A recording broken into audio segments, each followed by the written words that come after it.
Hello friends, welcome back to my channel. আবার আজকে একটা নতুন ভিডিও নিয়ে তোমাদের কাছে চলে এসেছি। আমার 16 মাসের মেয়েকে কিভাবে ডালিয়ার খিচুড়ি বানিয়ে খাওয়ায় সেটাই তোমাদের সাথে শেয়ার করব। সেই রেসিপিটাই শেয়ার করব। সেই জন্য দেখতে পাচ্ছ প্রেসার কুকারে আমি সর্ষের তেল নিয়ে নিলাম। আর ভিডিও বানাতে বানাতে খেয়াল ছিল না, তেলটা একটু বেশি দিয়ে ফেলেছি। তবে তেলটা আমি একটু কমিয়ে নিয়েছি, দেখতে পাচ্ছ এইটুকু তেল দিয়েছি। আর এর মধ্যে দিয়ে দেবো আমি গোটা জিরে কয়েকটা, আর একটা কোয়া রসুন, আর ছোট্ট একটা পেঁয়াজ।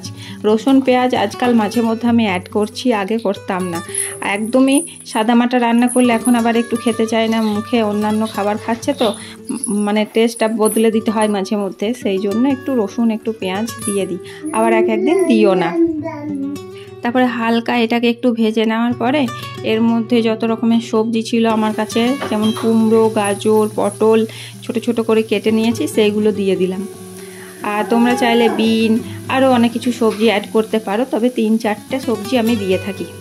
আর বিন টিন আমার কাছে নেই, কুমড়ো, গাজর আর পটল আমি এটাই দিয়েছি, আলু এখন দিইনি। আর দেখতে পাচ্ছ 2 রকম ডাল দিয়েছি, মুগের ডাল আর মুসুরির ডাল, আর একটু ডালিয়া আছে, সেটাকে ভালো করে ধুয়ে নিয়েছি। তবে মুগ ডালটা কিন্তু আমার ভেজে রাখা ছিল, সেটাই।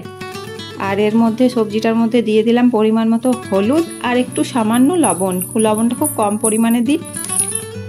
এবার এটাকে একটু ভালো করে নেড়ে নিচ্ছি। খুব বেশি লাল করে ভাজার কোনো দরকার নেই, আমি সেভাবে ভাজি না। সেভাবে ভাজলে মানে কি বলবো, খাবারের ভিটামিন গুণাগুণটা সেরকম থাকবে না। হালকা একটু ভেজে নিয়েছি যেন গন্ধ না ওঠে। এর মধ্যে এবার ওই যে ডাল আর ডালিয়া ছিল, 2 রকম ডাল, তবে মুগ ডালটা আমার ভাজা ছিল, সেটা ভালো করে ধুয়ে নিয়েছি। এবার এর মধ্যে দিয়ে দেব। দেখতে পাচ্ছ আমি সব মানে ডাল ডালিয়া সব দিয়ে দিলাম। পরিমাণ মতন জল দিয়ে দিলাম। খুব বেশি তো জল দিলে হবে না, তাহলে খুব পাতলা হয়ে যাবে। তো পরিমাণ মতো জল দিয়ে আমি প্রেসার কুকারটা লাগিয়ে দেবো। এরপর আমি এটা 2টো সিটি দিলেও কিন্তু হয়ে যায় অনেক সময়, মানে সব সময়তেই হয়ে যাবে। আমি 3টে সিটি দিই, তখন খাবারটা একটু বেশি নরম করে নিই, তাতে হজম করতে পারবে বাচ্চারা তো। এবার খাবারটাকে আমি একটা থালার মধ্যে বেড়ে নিচ্ছি, সেটাকে ভালো করে ম্যাশ করে নেব। তোমরা দেখলে আমি সর্ষে তেল দিয়ে রান্নাটা করলাম, তবে প্রতিদিন আমি সর্ষের তেল দিয়ে রান্না করি না। মাঝে মধ্যে গাওয়া ঘি দিয়েও করি, মাঝে মধ্যে মাখন দিয়ে করি, আবার মাঝে মধ্যে সানফ্লাওয়ার অয়েল দিয়েও করি আমি। তো খিচুড়িটা আমি বাটির মধ্যে নিয়ে নিলাম। এবার ভালো করে সেটাকে ম্যাশ করছি। মানে গাজরগুলো একটু শক্ত টাইপের হয়ে থাকে, সেটাকে একটু ভালো করে ম্যাশ করতে হয়। পটল বা কুমড়ো এগুলো প্রচণ্ড নরম হয়ে যায়, আর 2টো সিটি দিলেও হয়ে যায়, কিন্তু আমি 3টেই দিই খাবারটা বেশি নরম করে নেওয়ার জন্য। এটা ভালো করে ম্যাশ করে নিলে খাওয়ার জন্য রেডি। হালকা গরম গরম একটু খাওয়াই আমি, যতটুকু মানে গরমের দিনে খুব গরম খাওয়াই না, হালকা একটু গরম রাখি।